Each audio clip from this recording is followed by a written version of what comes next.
It's a crisp autumn morning in 1946, and in a modest office in Washington, D.C., a doctor pulls out what looks like an ordinary ice pick from his medical bag.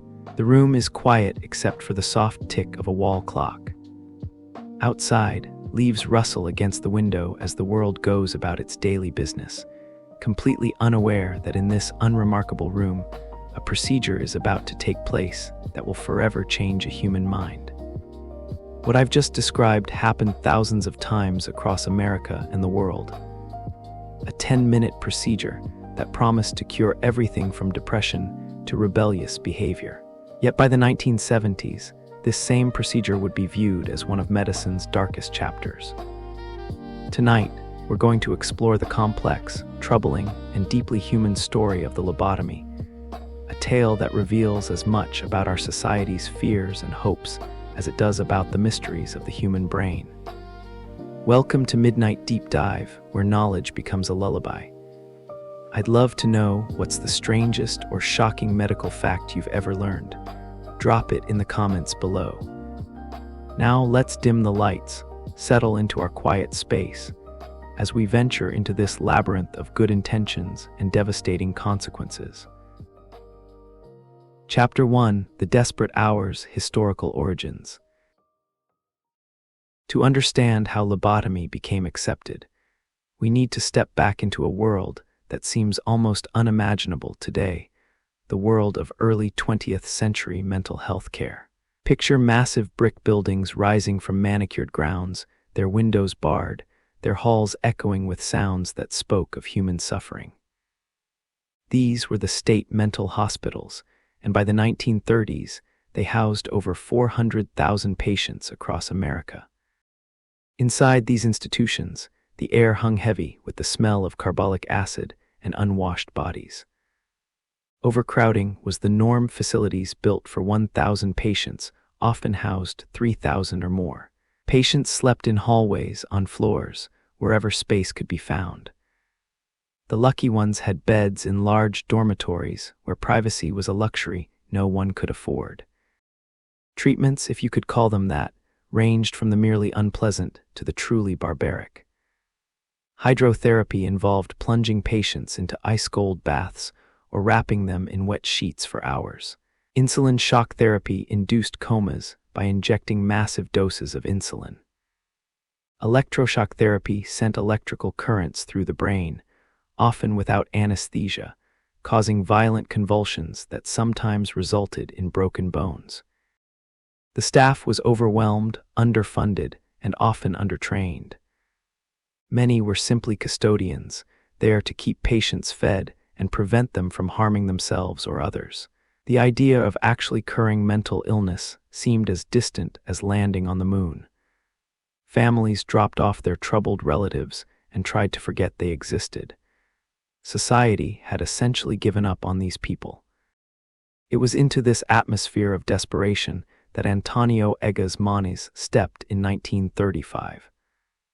Moniz was a Portuguese neurologist, a man of considerable reputation and ambition. He had already made significant contributions to neurology, particularly in developing cerebral angiography, a technique for visualizing blood vessels in the brain. But Moniz was restless, always searching for the next breakthrough, the discovery that would cement his legacy. The idea came to him at a neurology conference in London, where he heard about experiments on chimpanzees. Researchers had removed parts of the frontal lobes from aggressive chimps, and remarkably, the animals became calmer, more docile. They could still function, but their emotional responses seemed muted. Moniz wondered, if this worked on chimps, why not on humans with severe mental illness? On November 12, 1935, Moniz performed his first prefrontal leucotomy on a human patient.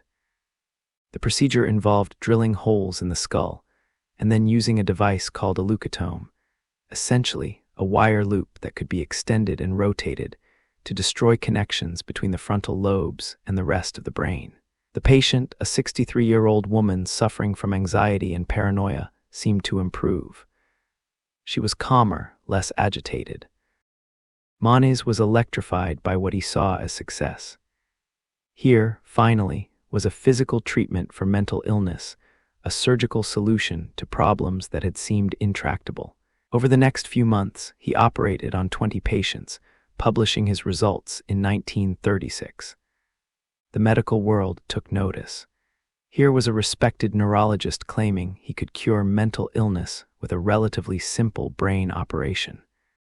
The news crossed the Atlantic and reached the ears of Dr. Walter Freeman, an ambitious neurologist at George Washington University Hospital. Freeman was a showman, a man who loved the spotlight and believed deeply in his own genius. He had been searching for ways to make his mark on medicine, and Moniz's procedure seemed like exactly the opportunity he'd been waiting for. Freeman partnered with neurosurgeon James Watts, and together they began performing what they called prefrontal lobotomies in 1936. But Freeman wasn't content to simply copy Moniz's technique. He was always looking for ways to make the procedure faster, simpler, more efficient. The standard prefrontal lobotomy required a neurosurgeon, an operating room, and considerable time. Freeman dreamed of something more streamlined. Meanwhile, news of this miracle cure began to spread. Medical journals published cautiously optimistic reports. Newspapers picked up the story, often with sensationalized headlines about curing madness. Families with institutionalized relatives began to hope for the first time in years. Hospital administrators saw a potential solution to their overcrowding problems. The timing was perfect, or perhaps perfectly tragic. This was the height of the Great Depression, when resources for mental health care were scarcer than ever. The prospect of a quick surgical cure for mental illness was almost too good to resist. If patients could be made manageable, even cured with a single operation, think of the money saved, the lives reclaimed, the families reunited. But there were already warning signs for those who looked closely. Even Moniz's early papers showed mixed results. Some patients seemed improved, others showed no change, and a few actually got worse. Follow-up care was minimal. Patients were typically observed for only a few weeks or months after surgery. Long-term effects remained largely unknown. Critics within the medical community raised concerns about the lack of rigorous scientific method. The criteria for improvement were vague and subjective. There were no control groups, no blind studies, no long-term follow-up. But these voices were often drowned out by the enthusiasm of proponents and the desperate hope of families. As the 1930s drew to a close, lobotomy was gaining momentum. What had started as an experimental procedure in a small Portuguese hospital was becoming an accepted treatment in medical centers across Europe and America. The stage was set for what would become one of the most controversial chapters in the history of medicine. The irony is stark when we look back now. In their desperate attempt to help patients escape the horrors of overcrowded asylums, doctors were about to subject them to something arguably worse: the systematic destruction of the very parts of their brains that made them uniquely human. Chapter 2: The Science or Lack Thereof. To truly understand the tragedy of lobotomy, we need to explore what doctors thought they were doing versus what was actually happening inside the brain. It's a story of good intentions built on a foundation of profound ignorance, a medical house of cards that stood far longer than it should have. In the 1930s, our understanding of the brain was remarkably primitive. Think of it this way. We knew more about the surface of Mars than we did about the 3 pounds of tissue inside our own skulls. The brain was largely a black box. Doctors could see its structure, but its function remained mysterious. They knew that damage to certain areas caused specific problems, but the intricate networks that create thought, personality, and emotion were completely unknown. Dr. Freeman and his colleagues operated on a theory that seems almost laughably simplistic today. They believed that mental illness was caused by overactive thoughts and emotions, and that by cutting connections between different parts of the brain, they could calm this overactivity. Imagine a telephone switchboard with too many calls coming in. Their solution was essentially to cut some of the wires to reduce the traffic. The frontal lobes, their primary target, were particularly mysterious. These regions, sitting just behind your forehead, make up about 1/3 of the human brain. What doctors knew was limited. Patients with frontal lobe damage from accidents or strokes often showed changes in personality and behavior. They might become impulsive, lose their social inhibitions, or show poor judgment. But instead of seeing these as devastating losses, lobotomy proponents viewed them as potentially beneficial side effects. The logic, such as it was, went like this. If patients with damaged frontal lobes were less anxious, less depressed, and more manageable, then perhaps deliberately damaging these areas could cure mental illness. It was a breathtaking leap of faith that ignored the incredible complexity of what they were destroying. What we know now about the frontal lobes would have horrified those early practitioners had they understood it.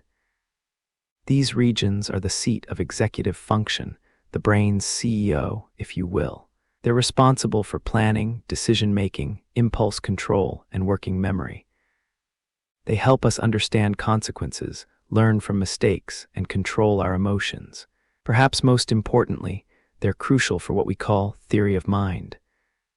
The ability to understand that other people have thoughts and feelings different from our own. The frontal lobes are also heavily connected to the limbic system, the brain's emotional center. These connections don't just carry emotional information, they integrate it with rational thought, helping us make decisions that balance emotion with logic. When lobotomy severed these connections, it didn't just calm patients' emotions.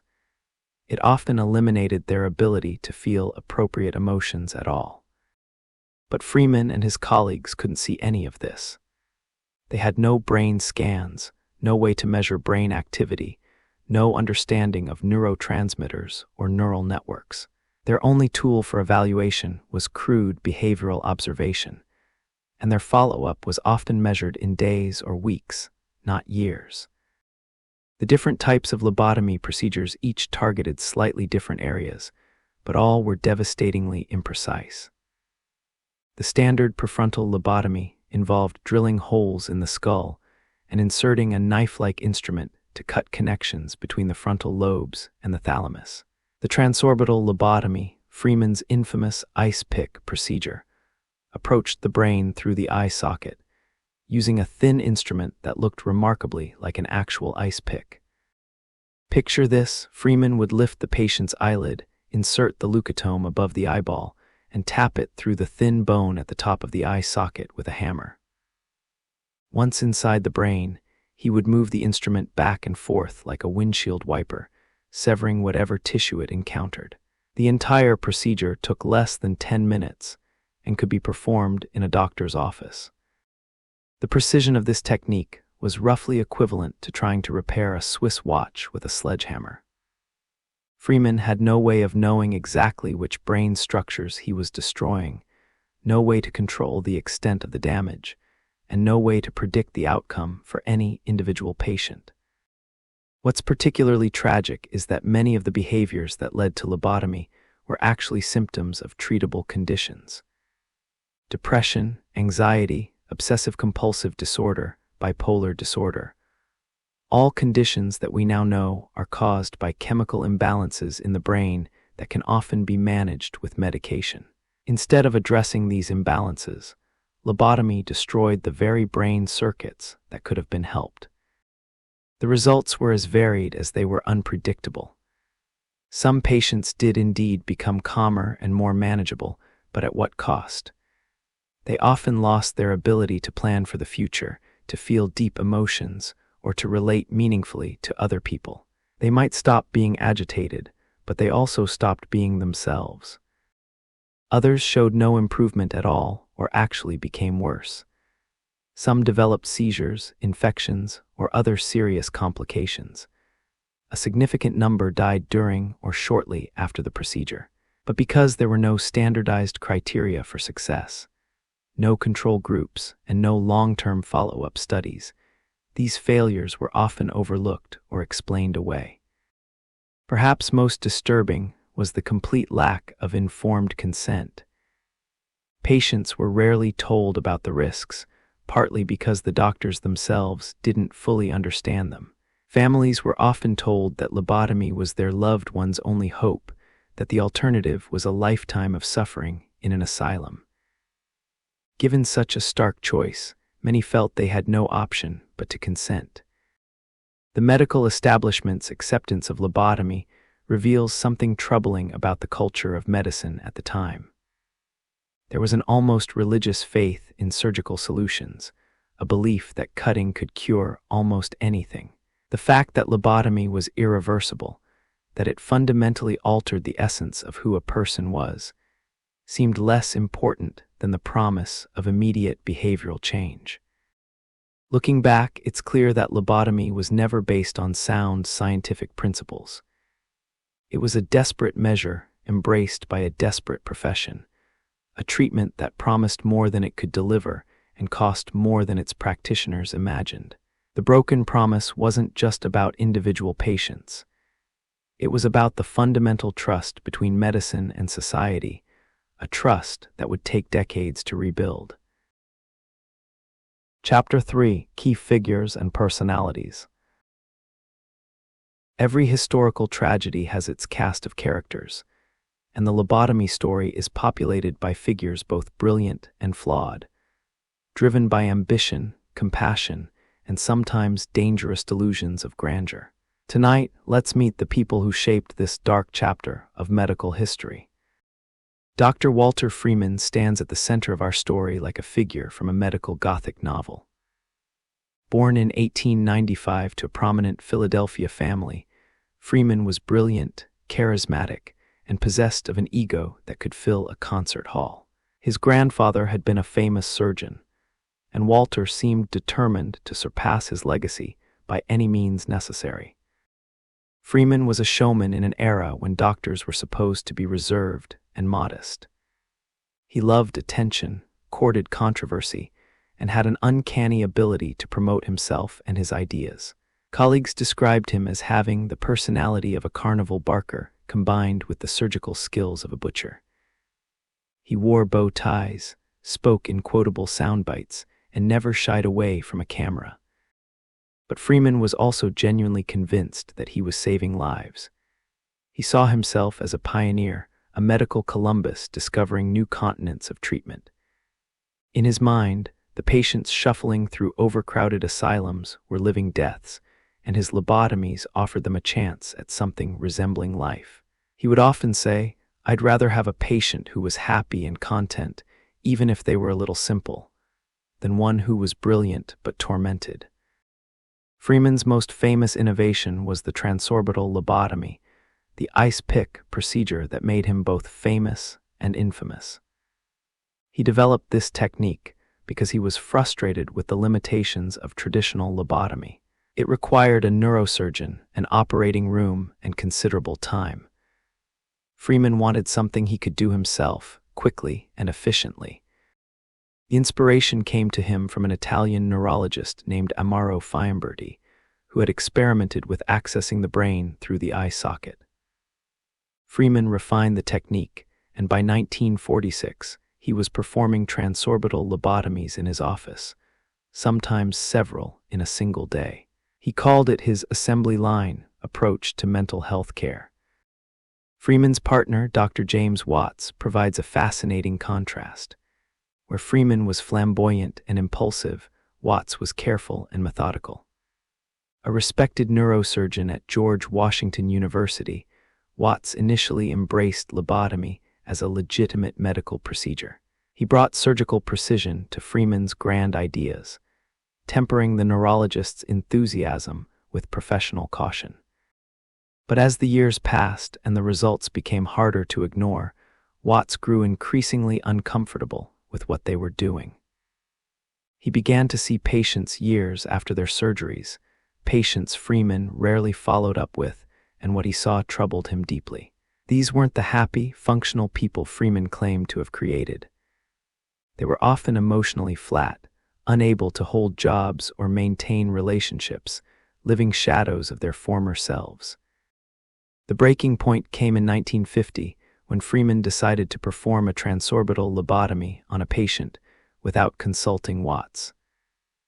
The patient was a 29-year-old housewife who suffered from depression. Freeman saw her as an ideal candidate for his quick procedure. Watts was horrified not just by the surgery, but by Freeman's cavalier attitude toward their partnership and toward patient care.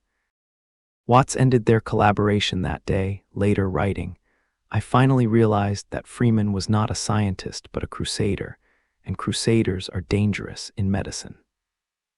He spent the rest of his career trying to distance himself from lobotomy, though the association would follow him to his grave. Freeman, undeterred by his partner's departure, continued his work with even greater fervor.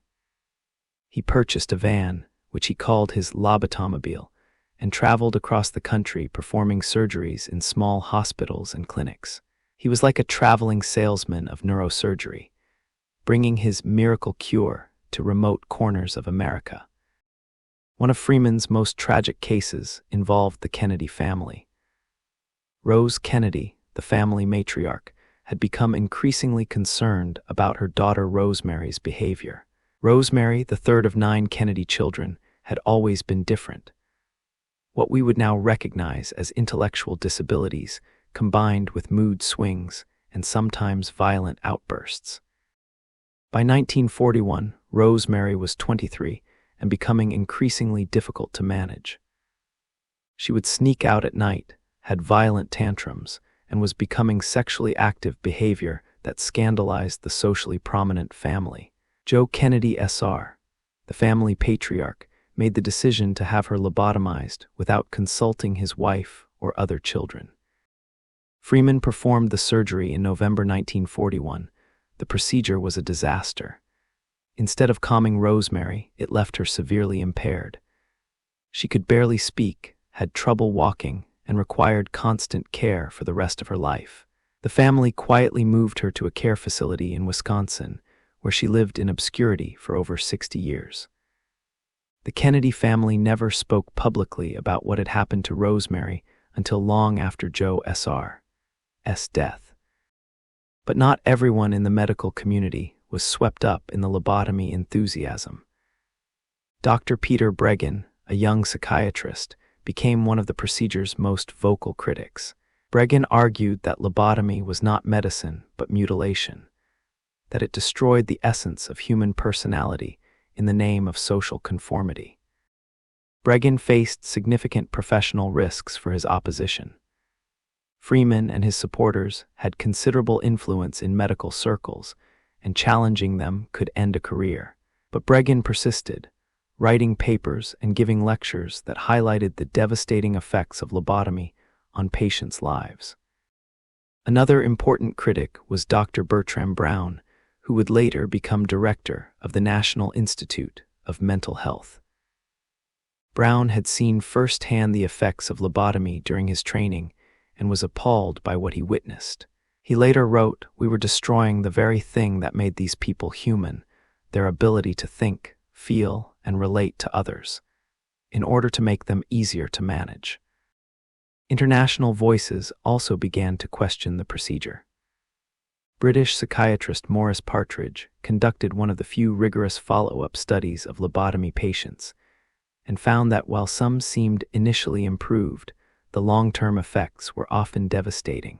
His 1950 study showed that many lobotomy patients were unable to work, maintain relationships, or live independently. Even Antonio Egas Moniz, the original developer of the procedure, began to have doubts. In his later years, he expressed concern about how widely lobotomy had spread and how casually it was being performed. Ironically, Moniz himself became partially paralyzed in 1939 when he was shot by one of his own patients, a man who had not undergone lobotomy but was angry about other treatments. The tragedy of these figures is that most of them genuinely believed they were helping.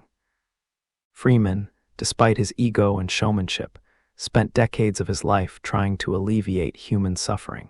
Watts brought surgical skill and initial enthusiasm to what seemed like a promising treatment. Even the families who consented to lobotomies were usually motivated by love and desperation, not malice. But good intentions, as we've learned again and again throughout history, are not enough. The road to medical disasters is often paved with brilliant minds, caring hearts, and the dangerous combination of ambition and certainty. These men and women remind us that in medicine, as in life, the most dangerous practitioners are often not the incompetent ones, but the competent ones who have lost their humility.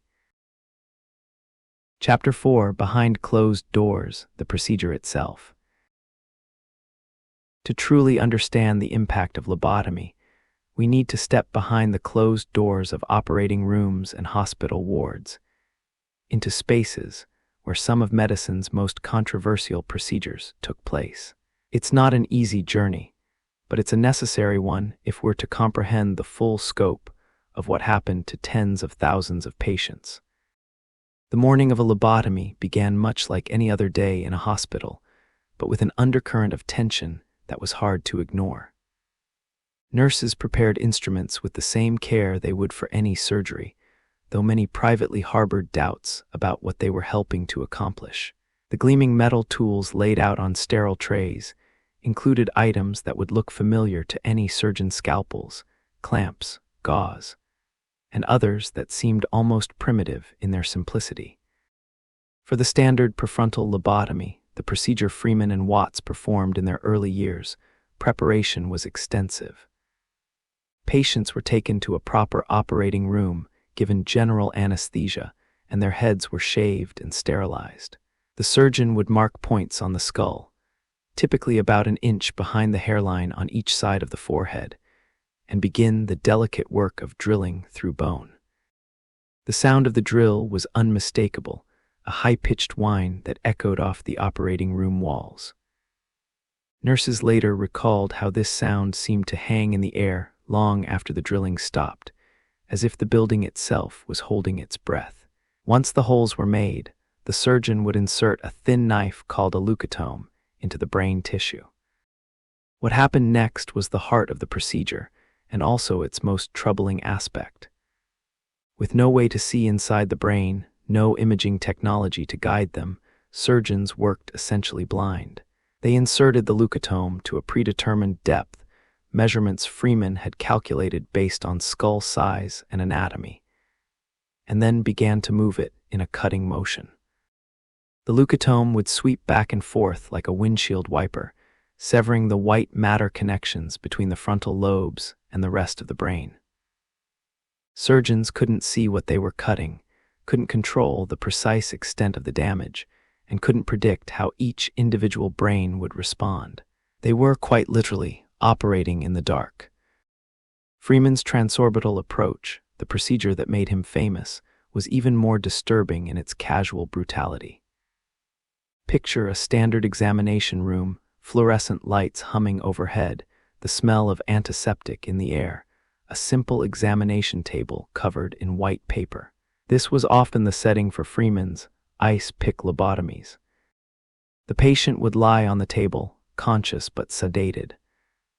Freeman preferred his patients awake because he could monitor their responses and ask them questions during the procedure. He would lift the patient's upper eyelid and position his leucotome, a thin, sharp instrument that did indeed look remarkably like an ice pick, at the top of the eye socket. Here's where the procedure becomes almost surreal in its simplicity and horror. Freeman would tap the leucotome through the thin orbital bone using a small hammer, rather like hanging a picture on a wall.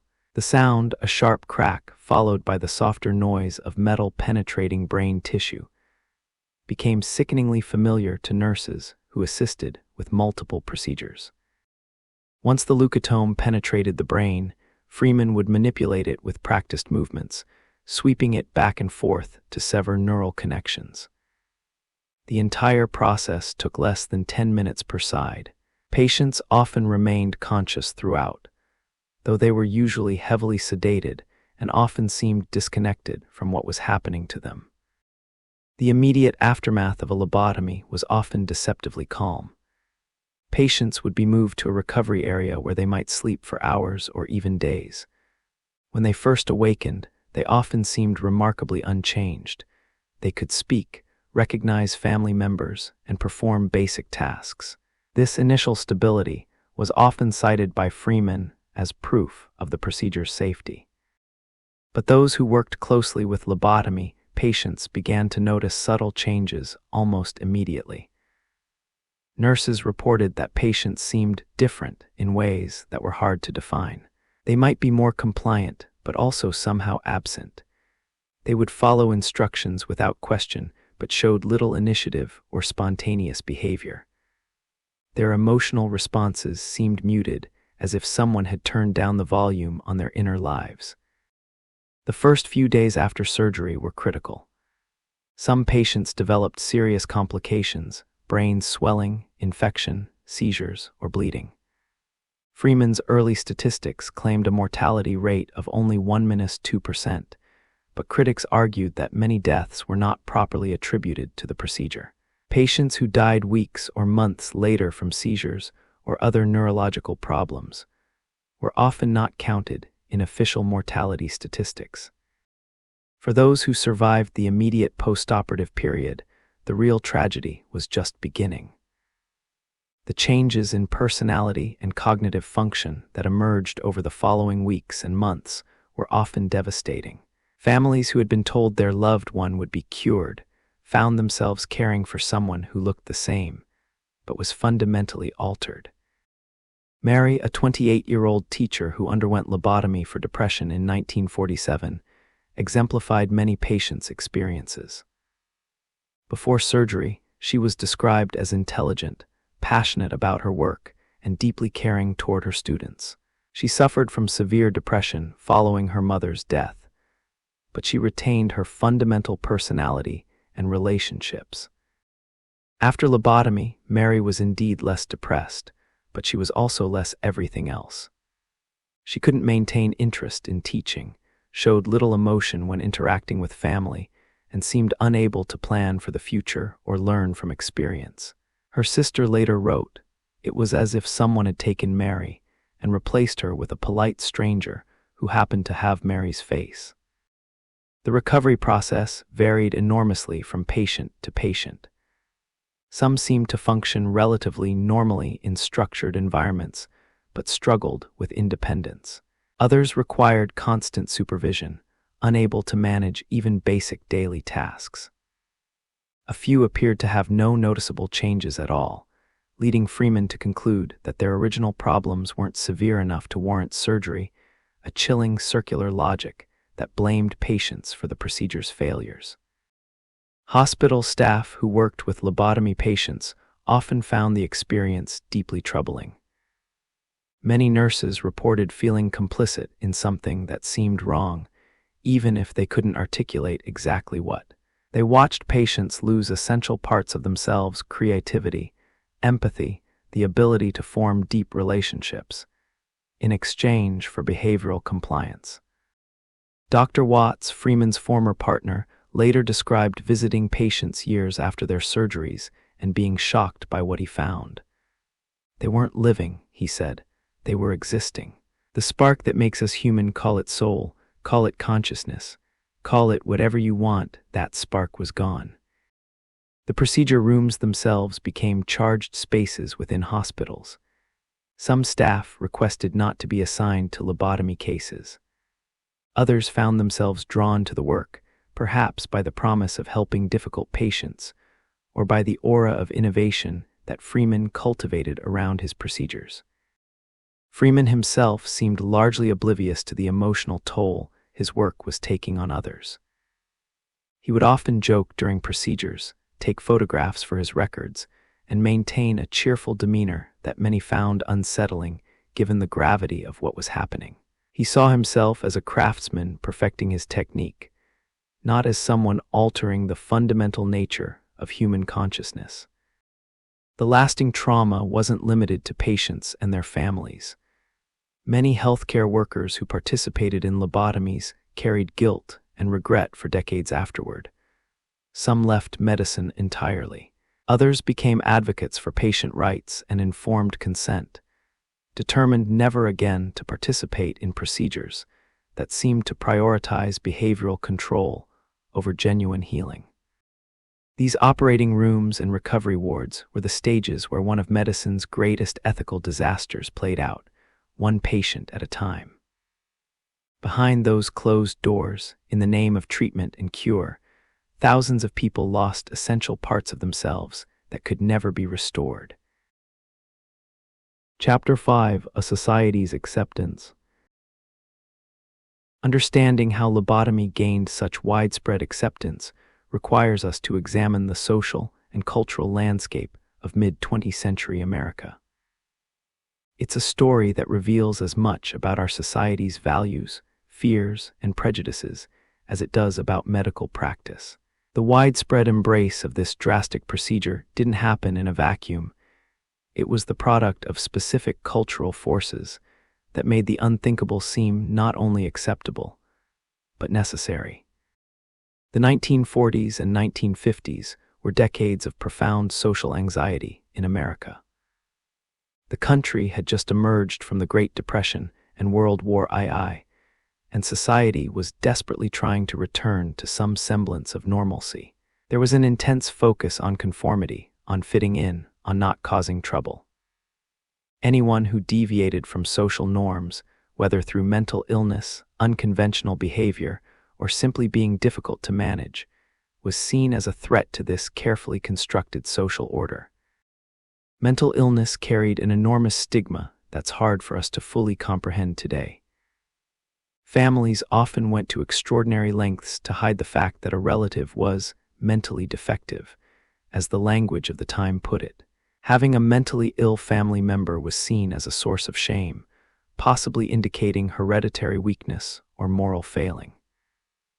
Many families would rather tell neighbors that a relative had died than admit they had been institutionalized.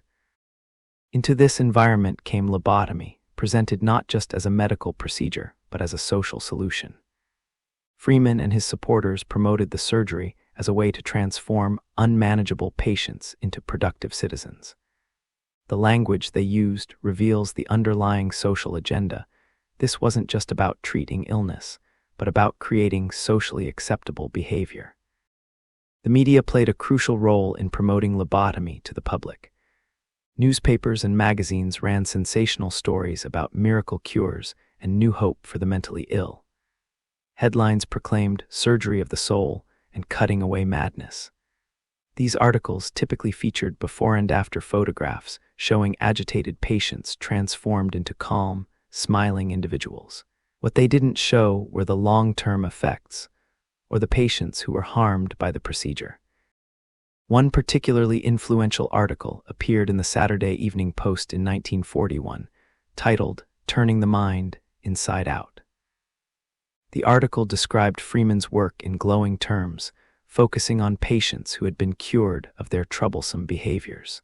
It painted a picture of lobotomy as a reasonable, even conservative treatment option. Better to have a slightly diminished but functional family member than one who was completely lost to mental illness. The gendered aspect of lobotomy is particularly troubling when examined through a cultural lens.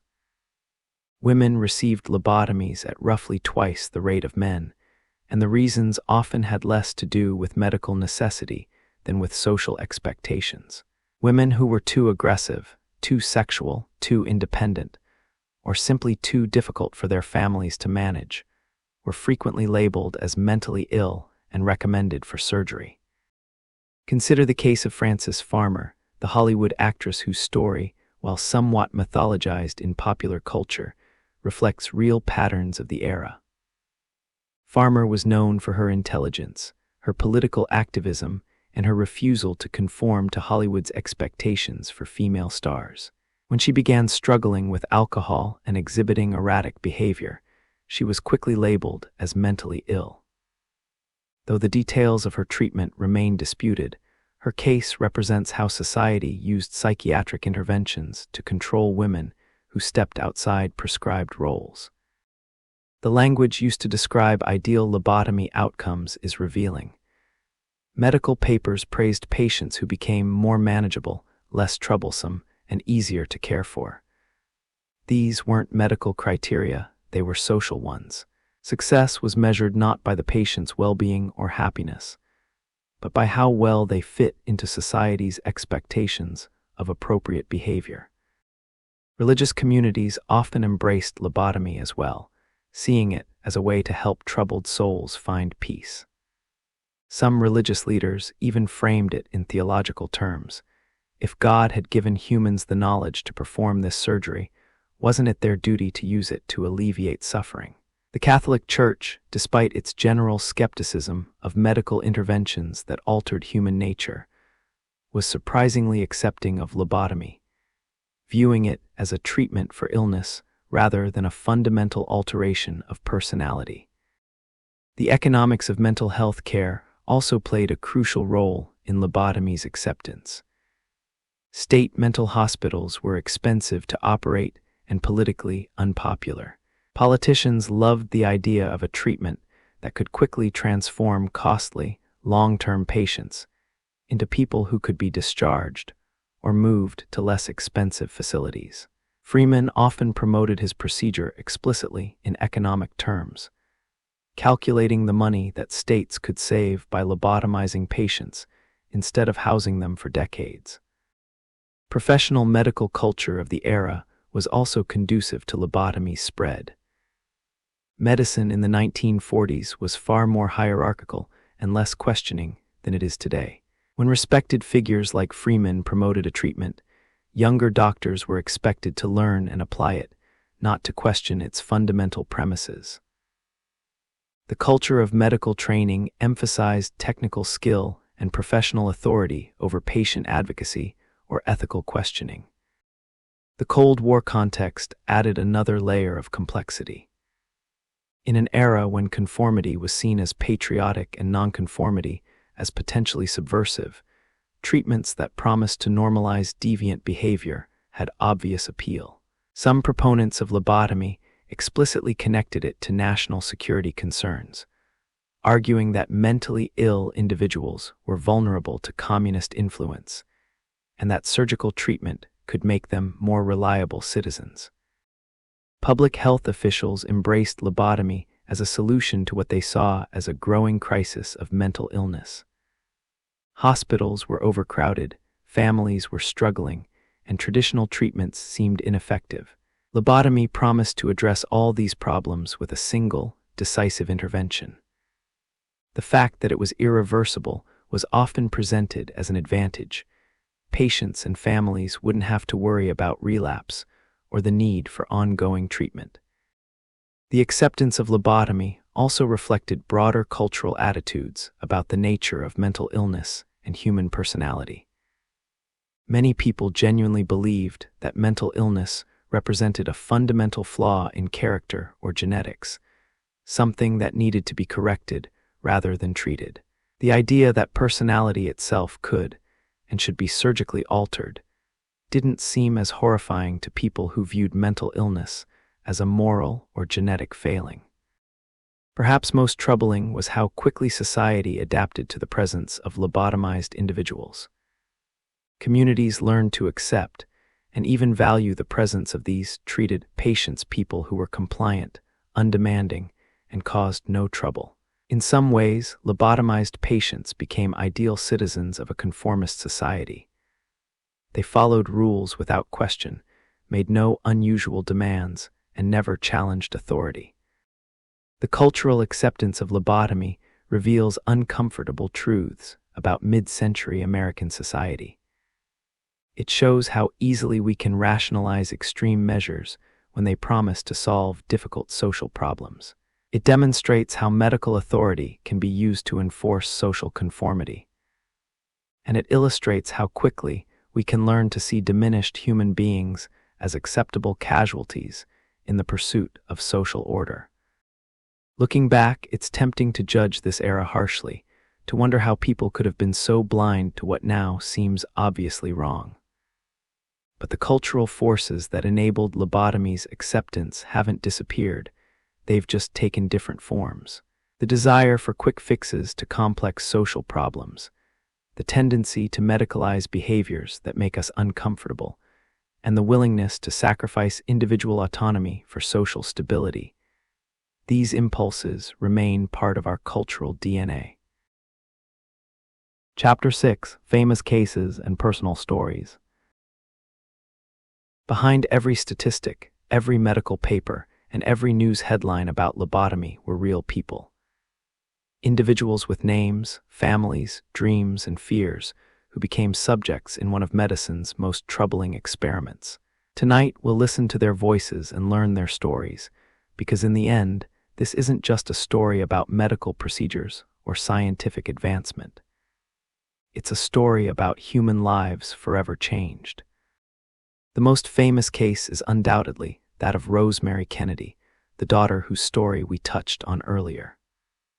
But to truly understand the tragedy of her case, we need to know more about who Rosemary was before that November day in 1941 when everything changed. Rosemary was born in 1918, the third child of Joe and Rose Kennedy. From early childhood, it was clear that she was different from her siblings.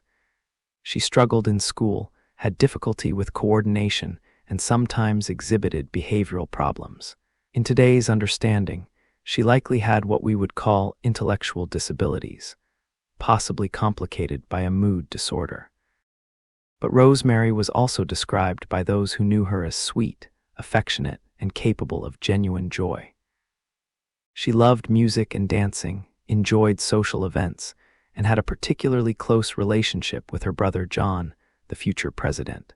Photos from her teenage years show a beautiful young woman with a radiant smile, surrounded by her family at social gatherings. As Rosemary entered her 20s, her behavioral problems became more pronounced. She would have violent mood swings, sometimes becoming physically aggressive with her caregivers. Most troubling for the image-conscious Kennedy family, she began sneaking out at night and was becoming sexually active.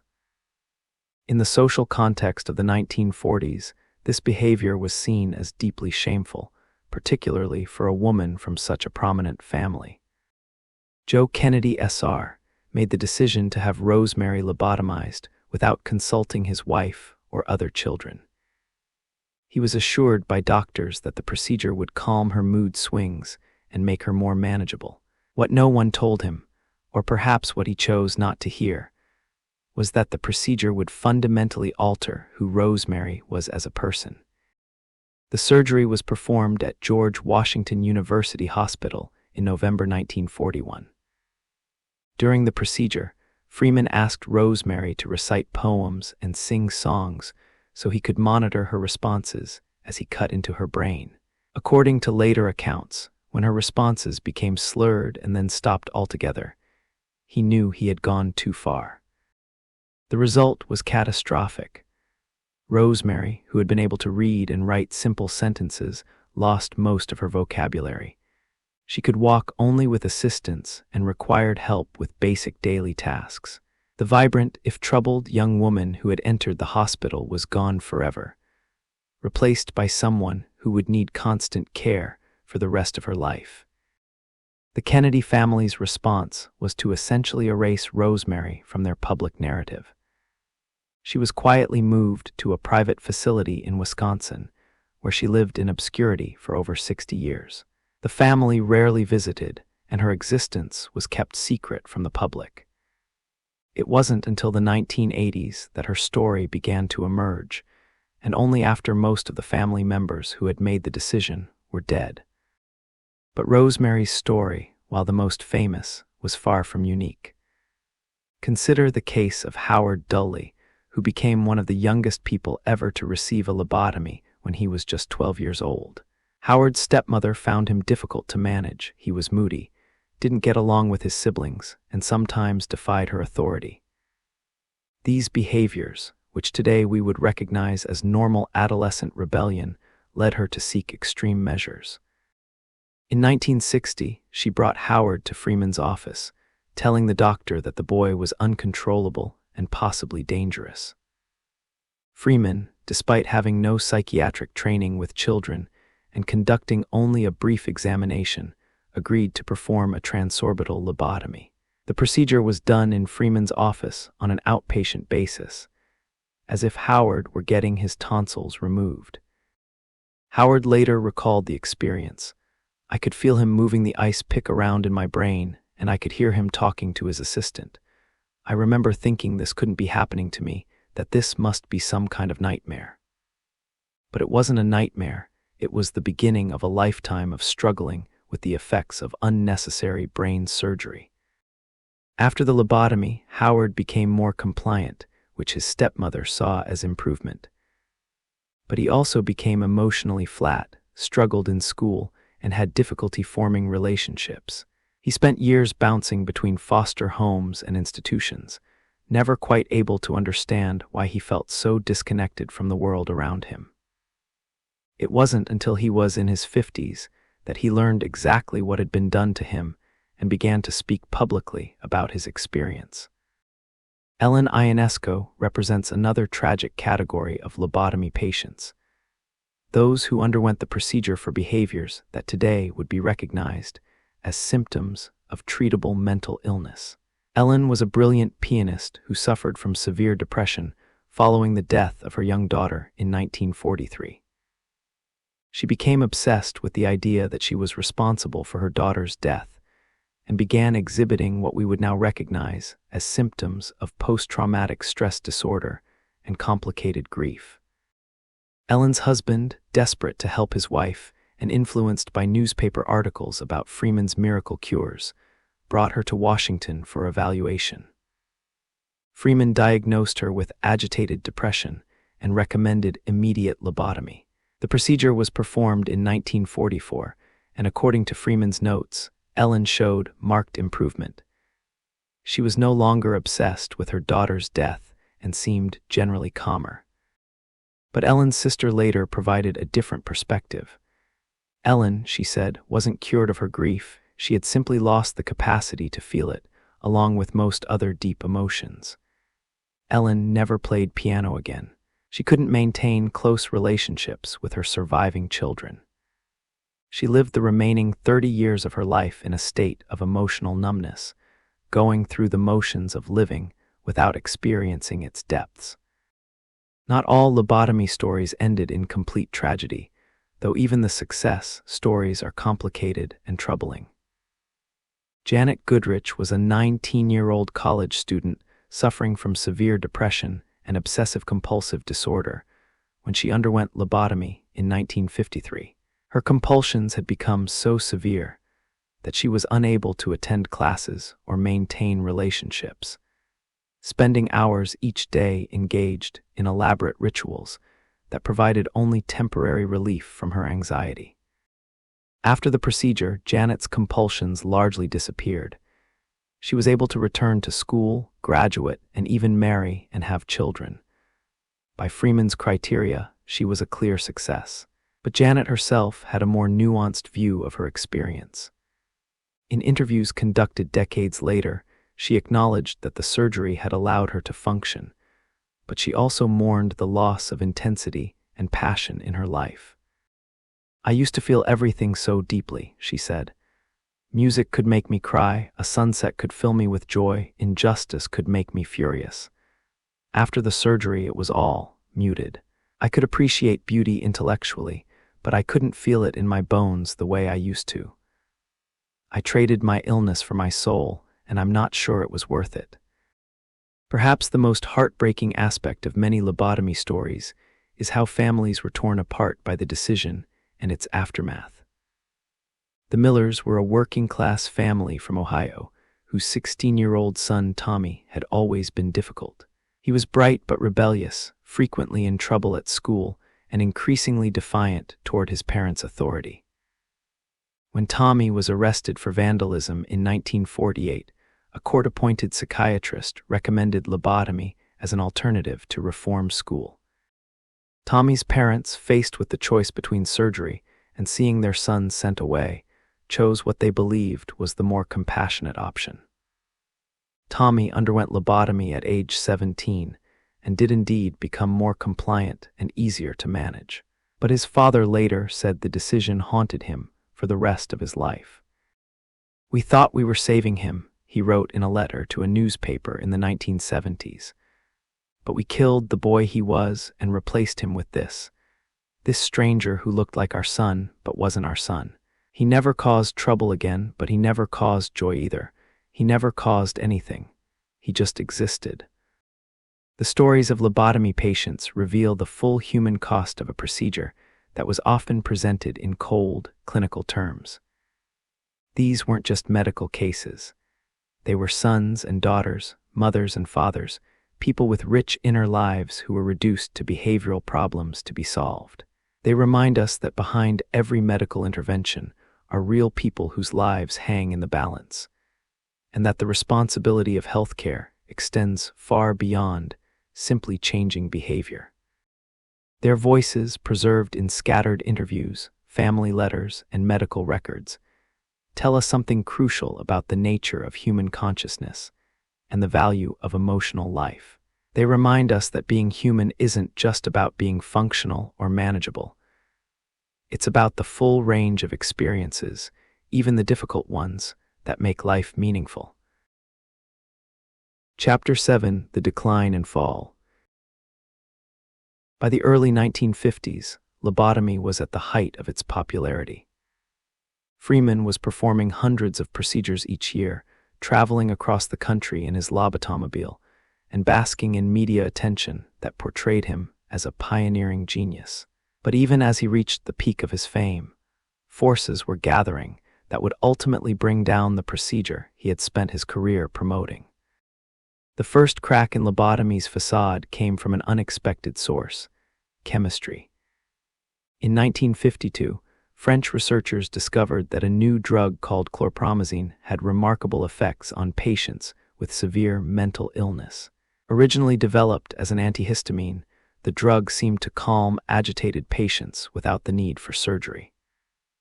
American pharmaceutical companies quickly took notice, and by 1954, chlorpromazine was being marketed in the United States under the brand name Thorazine. The impact was immediate and dramatic. Patients who had been candidates for lobotomy were instead given daily medication and showed significant improvement. Unlike lobotomy, which was irreversible, drug therapy could be adjusted, stopped if side effects became problematic, or changed if one medication didn't work. Hospital administrators, always conscious of costs, quickly realized that a daily pill was far less expensive than surgery followed by extended care. Freeman initially dismissed these new drugs as temporary fixes that wouldn't provide the lasting results of his surgical approach. He argued that medication required ongoing compliance and monitoring, while lobotomy provided a permanent solution. But as the months passed, and more success stories emerged from hospitals using drug therapy, his arguments began to sound increasingly desperate. The medical community's attitude toward lobotomy was also shifting. A new generation of psychiatrists and neurologists, trained in more rigorous scientific methods, began questioning the procedure's theoretical foundations. They pointed out that there had never been proper controlled studies comparing lobotomy to other treatments or even to no treatment at all. The criteria for success were subjective and often seemed to prioritize family and staff convenience over patient well-being. Dr. Peter Breggin, whom we met earlier as an early critic, gained increasing support for his arguments against lobotomy. Breggin had been conducting his own follow-up studies of lobotomy patients, and what he found was deeply troubling. Many patients who had been declared cured were actually struggling with severe cognitive and emotional problems. They couldn't hold jobs, maintain relationships, or live independently. Their families often felt trapped caring for people who were shadows of their former selves. In 1954, Breggin published a paper that would become a turning point in the lobotomy debate. Titled "The Return of Lobotomy and Psychosurgery," it methodically dismantled Freeman's claims of success and highlighted the procedure's devastating long-term effects. Bregan didn't just criticize the surgery on medical grounds. He questioned its ethics, arguing that destroying brain tissue to modify behavior was fundamentally different from surgery to treat disease. The media, which had been largely supportive of lobotomy, began to change its tune. Investigative journalists started following up on patients who had been featured in earlier success stories. What they found often contradicted the rosy pictures that had been painted years earlier. Patients described as cured were found living in institutions or struggling with basic daily tasks. Families spoke of their regret at consenting to procedures that had promised so much, but delivered so little. A particularly damaging exposé appeared in the American Mercury in 1956. The article, titled "The Lobotomy Kid," followed up on several child patients who had undergone lobotomy years earlier. Instead of the happy, well-adjusted children Freeman had claimed to create, the reporters found young adults who were emotionally stunted, unemployable, and dependent on their families for basic care. Freeman's own behavior was becoming increasingly erratic and concerning to his medical colleagues. He seemed to view any criticism of lobotomy as a personal attack, responding with angry letters to medical journals and bitter complaints about colleagues who he felt had betrayed him. His procedures became more aggressive, and he began operating on patients with increasingly minor symptoms. The breaking point came in 1967 when Freeman performed what would be his final lobotomy. The patient was Helen Mortensen, a longtime patient who had undergone 2 previous lobotomies performed by Freeman. Despite these surgeries, Helen continued to have episodes of depression and anxiety. Freeman, convinced that he hadn't cut enough brain tissue in the previous procedures, decided to perform a 3rd lobotomy. The surgery went horribly wrong. Helen suffered massive brain hemorrhaging during the procedure and died 3 days later. Freeman's hospital immediately suspended his surgical privileges, and news of the death spread quickly through the medical community. At age 72, Freeman found himself effectively banned from practicing the procedure he had spent his career developing. But Helen Mortensen's death was just the final blow to a procedure that was already dying.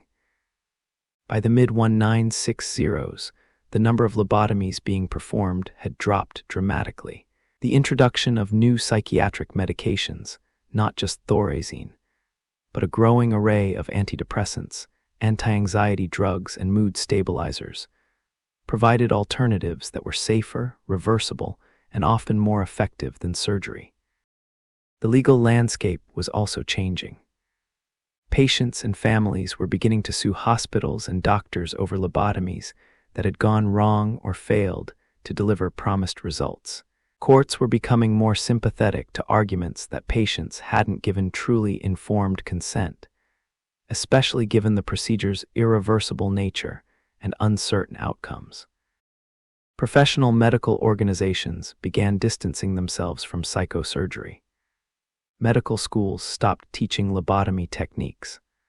Hospital ethics committees, a new innovation in medical governance, began requiring extensive review and justification for any procedure that involved destroying healthy brain tissue. The civil rights movement of the 1960s also played a role in lobotomy's decline. Advocates for patient rights began arguing that mental illness didn't justify depriving people of their fundamental human dignity.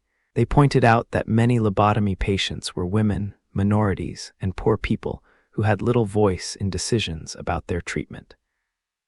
The procedure began to be seen not as medical treatment, but as a form of social control.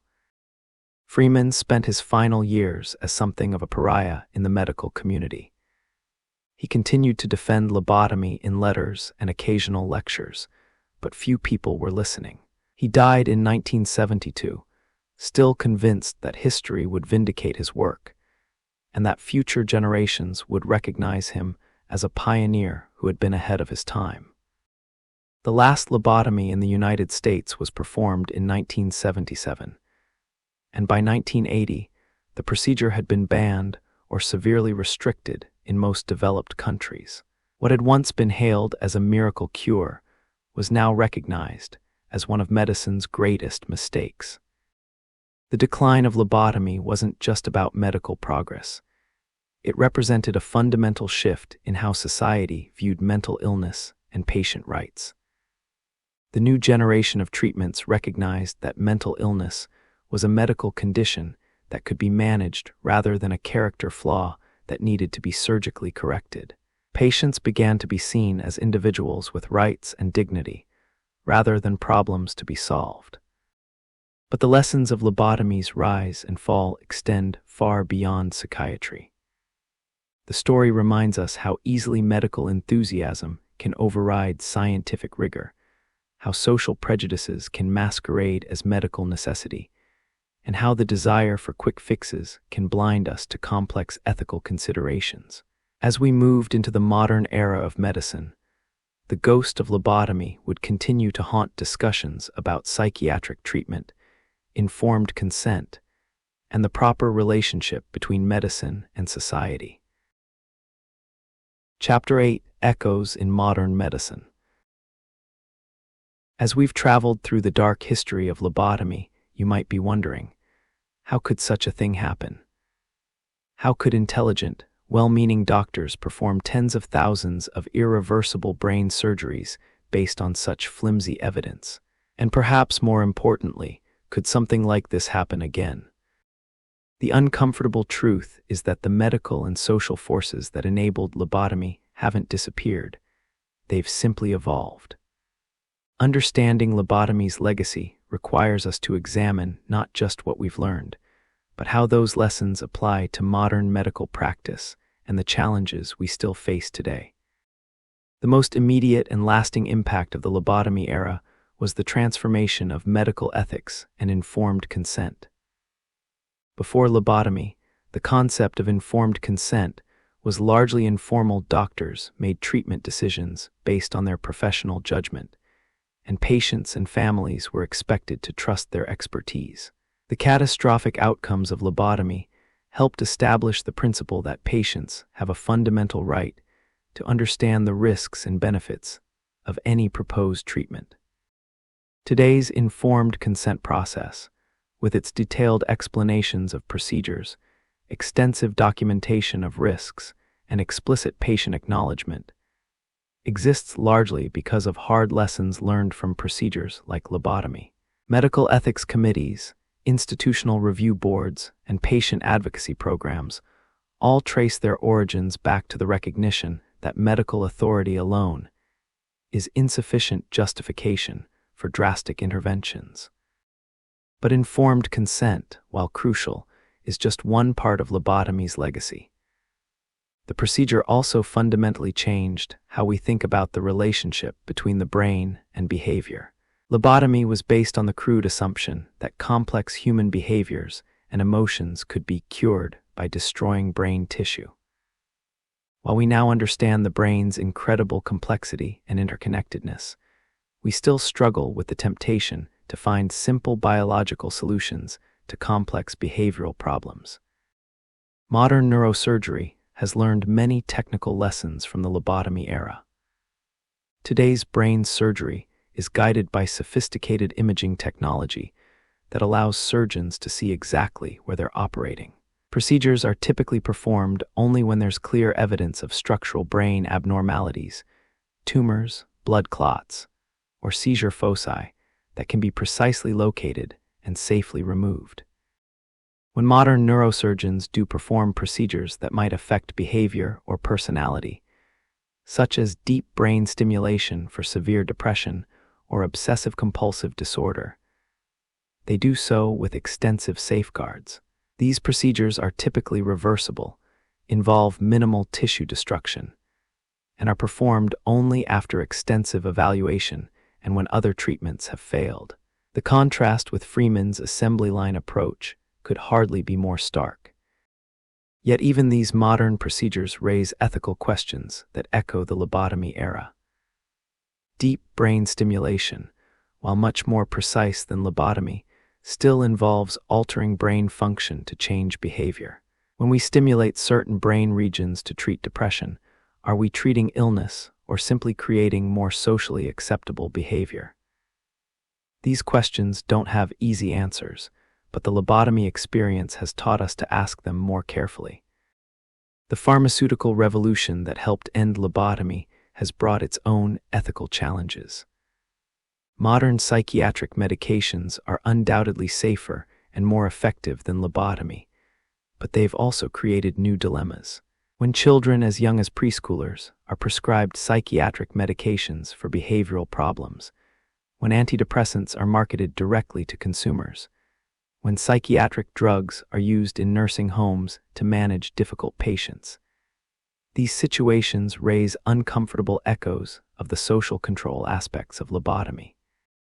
The parallels are particularly striking when we consider how psychiatric medications are sometimes used to manage behaviors that make others uncomfortable rather than to treat genuine medical conditions. The pressure to medicate children who are disruptive in school, the tendency to prescribe sedating drugs for elderly patients who are difficult to care for, the use of psychiatric medications in prisons and detention centers. All of these practices risk repeating lobotomy's fundamental error of prioritizing social conformity over individual well-being. Modern discussions about mental illness and treatment still carry echoes of the attitudes that enabled lobotomy. Despite decades of progress in reducing stigma, mental illness is still often seen as a character flaw or behavioral choice rather than a medical condition.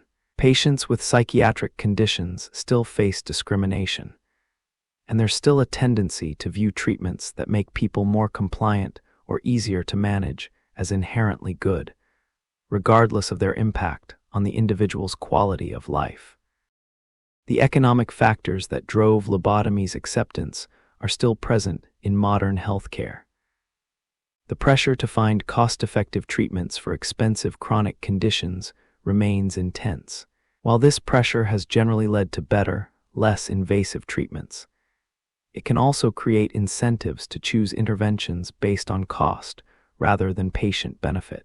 The managed care revolution of the 1990s, with its emphasis on brief treatments and quantifiable outcomes, sometimes echoed the lobotomy era's focus on quick fixes for complex problems. Technology brings new possibilities and new temptations. Modern brain imaging can show us patterns of activity associated with different mental states and behaviors. As our understanding of these patterns grows, so does the temptation to intervene directly to change them. Transcranial magnetic stimulation, optogenetics, and other emerging technologies offer increasingly precise ways to modify brain function. While these techniques hold genuine promise for treating serious medical conditions, they also raise questions about enhancement versus treatment, about the nature of personal identity, and about who decides what constitutes normal brain function. The rise of precision medicine and genetic testing has created new categories of medical intervention based on biological markers rather than symptoms. While this approach has led to remarkable advances in treating conditions like cancer, it also risks creating a new form of biological determinism. If we can identify genetic markers for behavioral traits or psychiatric conditions, what are our obligations to intervene? How do we avoid repeating lobotomy's error of assuming that biological differences necessarily require medical correction? Social media and digital technology have created new pressures for behavioral conformity that echo the social forces behind lobotomy. The constant scrutiny of online life, the pressure to present a perfect digital self, and the tendency to pathologize normal human variation in mood and behavior all create environments where extreme interventions might seem reasonable. Perhaps most importantly, lobotomy's legacy reminds us that medical progress is not always linear or uniformly beneficial. Procedures that seem obviously barbaric in hindsight were once embraced by intelligent, well-intentioned professionals. This should make us humble about our current practices and skeptical of claims that any treatment represents a final solution to complex human problems. The lobotomy era also teaches us about the danger of medical enthusiasm unchecked by rigorous scientific method. Freeman's confidence in his procedure was based more on personal conviction than systematic evidence.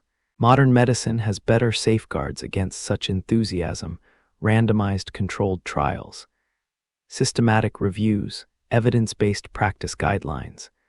But the temptation to embrace promising new treatments before they're fully proven remains strong. Looking forward, the lessons of lobotomy should inform how we approach emerging challenges in mental health care.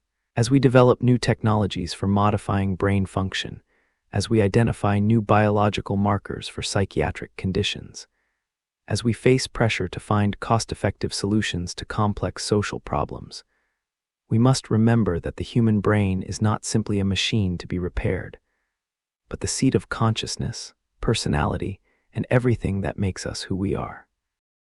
The echoes of lobotomy remind us that in medicine, as in life, there are rarely simple solutions to complex problems.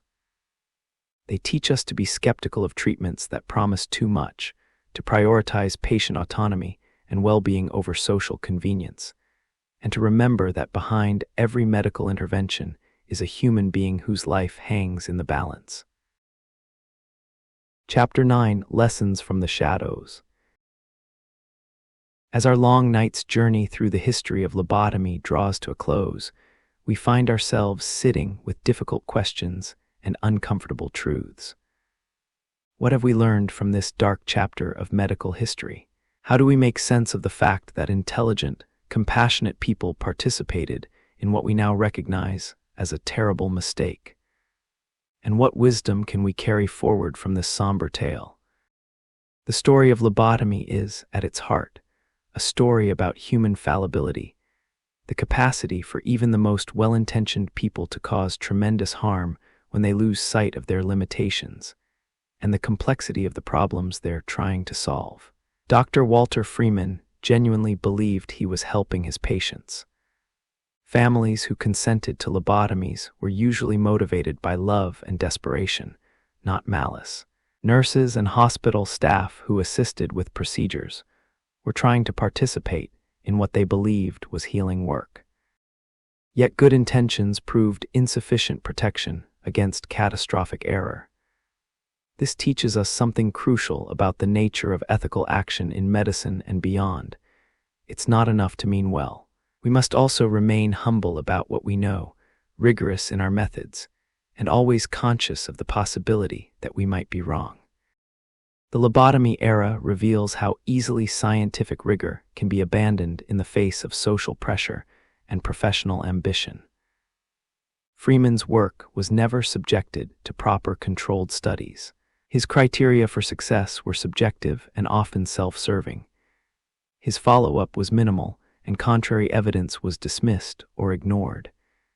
Yet his procedures were embraced by the medical establishment and celebrated in the popular press. This reminds us that science is not just about individual brilliance or innovation. It's about community, about the collective effort to test ideas against reality and hold each other accountable for accuracy and honesty. When that community fails, when professional ambition overrides scientific integrity, the consequences can be devastating. The social dimensions of lobotomy offer perhaps the most disturbing lessons. The procedure was disproportionately performed on women, minorities, and the powerless. It was often used not to treat genuine medical conditions, but to enforce social conformity. Patients were labeled as mentally ill not because they were suffering, but because their behavior made others uncomfortable. This reveals how medical authority can be weaponized to serve social control rather than healing. It shows how supposedly objective medical categories can be infected with cultural prejudices and political agendas. Most importantly, it reminds us that vulnerability, whether due to mental illness, social marginalization, or simple powerlessness, should trigger extra protection, not reduced consideration. The story of lobotomy also illuminates the complex relationship between individual suffering and social solutions. Many lobotomy patients were genuinely struggling with severe mental illness. Their families were often at the end of their resources, facing impossible choices with inadequate support. The overcrowded, understaffed mental hospitals of the era were genuinely horrific places where patients suffered tremendously. Freeman's promise of a surgical cure was so seductive precisely because the problems were so real and the alternatives so limited. This teaches us that addressing complex social problems like mental illness requires more than medical solutions. It requires social commitment, adequate resources, and recognition that some problems don't have quick fixes. Perhaps most fundamentally, lobotomy forces us to confront difficult questions about the nature of human consciousness and identity. What makes us who we are? Is it acceptable to alter someone's personality to reduce their suffering? How do we balance individual autonomy with family concerns and social needs? When, if ever, is it appropriate to make irreversible changes to someone's brain? These questions don't have easy answers, but the lobotomy experience suggests some important principles. First, changes to consciousness and personality should never be undertaken lightly or without extensive safeguards. Second, the wishes and well-being of the individual patient should always take priority over the convenience of families or society. Third, we must be extremely cautious about procedures that promise to solve complex psychological problems through simple biological interventions. The lobotomy era also teaches us about the importance of listening to patients and respecting their experiences. Freeman rarely conducted long-term follow-up with his patients, and when he did, he often dismissed complaints or negative outcomes as evidence of other problems. Families who reported that their loved ones seemed different or diminished after surgery were told they should be grateful for the improvement. This pattern of silencing patient voices and experiences is unfortunately not unique to lobotomy. Medical history is filled with examples of treatments that were considered successful by doctors, but devastating by patients. The lesson is clear. Patients themselves are the ultimate arbiters of whether a treatment has been beneficial. Their experiences and perspectives must be central to any evaluation of medical interventions. The story of lobotomy also reveals the danger of medical paternalism, the assumption that doctors know what's best for patients without needing to involve them in decision-making. Freeman often made treatment decisions based on brief consultations, sometimes speaking only with family members rather than patients themselves. He believed his professional expertise qualified him to make fundamental decisions about other people's lives and minds. Modern medicine has moved toward shared decision-making and patient autonomy, but the temptation toward paternalism remains, especially when dealing with vulnerable populations like children, the elderly, or people with mental illness. The lobotomy experience reminds us that no one, no matter how brilliant or well-intentioned, has the right to make irreversible decisions about another person's consciousness without their full understanding and consent. The economic and institutional factors that enabled lobotomy provide important lessons about how systemic pressures can corrupt medical decision-making. Hospital administrators loved lobotomy because it promised to reduce long-term care costs. Politicians embraced it because it seemed to offer solutions to expensive social problems. Insurance companies supported it because surgery was often cheaper than long-term psychiatric care. These economic incentives created an environment where the interests of patients could easily become secondary to financial considerations. The lesson for modern medicine is clear. We must be extremely wary of treatments that are embraced primarily because they save money rather than because they genuinely help patients. Finally, the story of lobotomy teaches us about the importance of historical memory and honest reckoning with past mistakes. For decades after lobotomy fell out of favor, the medical community largely avoided discussing what had happened. Patients and families were left to deal with the consequences in silence. The full extent of the damage was never properly documented or acknowledged. This silence did nothing to prevent future mistakes and everything to compound the suffering of those who had been harmed. Only by honestly confronting our failures can we learn from them and do better going forward. The lobotomy era should serve as a permanent reminder of medicine's capacity for both healing and harm, and of the eternal need for humility, rigor, and respect for human dignity. As we close this chapter of medical history, we're left not with easy answers, but with hard-won wisdom. We've learned that good intentions are not enough, that scientific rigor cannot be sacrificed to professional ambition or social pressure, and that the most vulnerable members of society deserve the greatest protection, not the least consideration. We've seen how medical authority can be misused to enforce social conformity rather than promote healing, and how economic interests can corrupt medical decision-making. We've been reminded that consciousness and personality are precious and fragile, deserving of the utmost respect and protection. Most importantly, we've learned that medicine at its best is not about imposing solutions on patients, but about partnering with them to promote healing while respecting their autonomy and dignity. The patients who suffered through lobotomy deserve to be remembered not as failures of treatment, but as human beings whose experiences teach us crucial lessons about the practice of ethical medicine. Their voices, echoing across the decades, remind us that behind every medical intervention is a person with hopes, fears, dreams, and the fundamental right to be treated with respect and compassion. In honoring their memory, we commit ourselves to doing better, to asking harder questions, and to never forgetting that our first obligation as healers is to do no harm.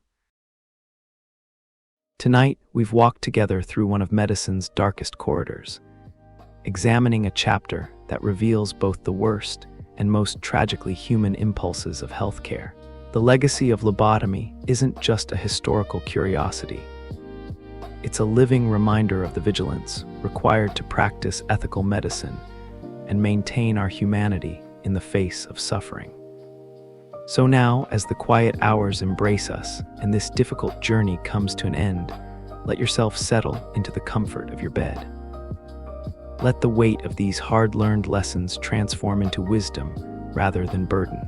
Rest in the knowledge that by understanding our past mistakes, we become guardians against repeating them. Close your eyes and allow sleep to wash over you like a gentle tide, carrying away the shadows of this dark history. Until we meet again in these quiet hours, may your dreams be filled with compassion, wisdom to question what seems certain, and the gentle courage to always choose healing over convenience, humanity over efficiency, and love over fear.